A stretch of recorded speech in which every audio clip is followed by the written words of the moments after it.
गजानन आणि सुशीला या दाम्पत्याने आपल्या 4 मुलांसाठी संपूर्ण आयुष्य वेचलं. गजाननराव गावात शिक्षक होते आणि सुशीला गृहिणी.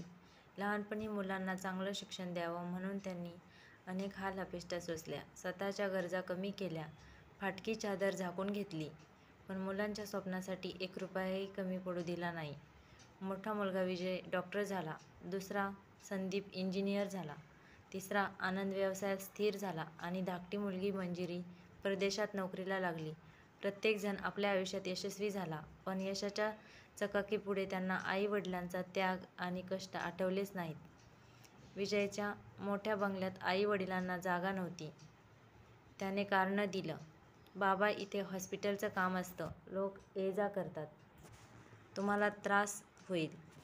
आणि मंजिरी ती परदेशात होती. ती आई-वडिलांशी फोनवर बोलायची, पण खऱ्या गरजेच्या वेळी तीही दूर होती. अखेर कोणीही जबाबदारी घ्यायला तयार नसलं, म्हणून गजाननराव आणि सुशीला वृद्धाश्रमात जाऊन राहिले. दिवाळी जवळ आली होती. आजूबाजूला आनंदाचे वातावरण होतं, पण वृद्धाश्रमात केवळ शांतता होती. गजाननराव व सुशीला बाहेरून पाहत होते. लोक आपल्या आई-वडिलांना नवीन कपडे देत होते, सणांचा आनंद साजरा करत होते, पण त्यांच्यासाठी मात्र कोणीच नव्हतं.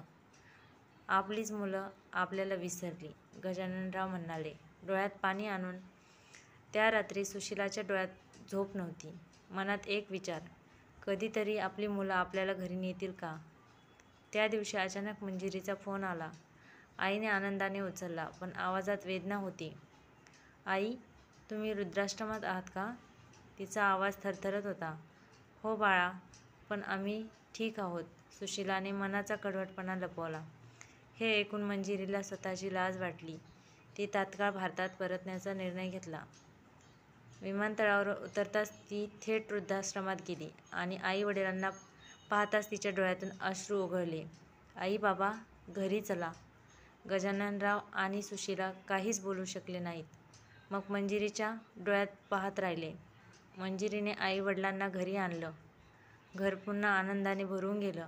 ती त्यांची मनापासून सेवा करू लागली. एक दिवस तिने वृद्धाश्रमात घेतलेल्या फोटोसह सोशल मीडियावर एक पोस्ट टाकली. "आज आपण मोठे झालो आहोत, म्हणून आपल्या आई-वडिलांना वृद्धाश्रमात पाठवतोय. त्यांनी आपल्यासाठी केलेल्या त्यागाची किंमत आपण असं मोजायची?" तेव्हा त्यांच्या डोळ्यात अंजन घातलं. विजय, संदीप आणि आनंद घाईघाईने आई-वडिलांना भेटायला आले. त्यांना पाहताच गुडघ्यावर बसून माफी मागू लागले. "आई, बाबा, आम्ही मोठी चूक केली, आम्हाला माफ करा." गजाननराव शांतपणे म्हणाले, "मुलांनो, आम्ही काहीच मागत नाही. फक्त तुम्ही पुन्हा कधीच कोणत्याही आई-वडिलांना असं टाकून देऊ नका." त्या दिवशी घरात खऱ्या अर्थाने दिवाळी झाली. आई-वडिलांच्या चेहऱ्यावर आनंद फुलला होता. त्या रात्री मंजिरीने गजाननरावाला विचारलं, "बाबा, तुम्ही इतकं सहन केलंत, पण तुम्ही आमच्यावर रागावला नाहीत का?" ते हसले आणि म्हणाले, "माझ्या मुलांनी पुन्हा प्रेमाने माझ्याशी बोलावं यासाठी वाट पाहणं चांगलं नव्हतं का?" त्या क्षणी मंजिरीला समजलं, आई-वडिलांचं प्रेम किती निस्वार्थी असतं.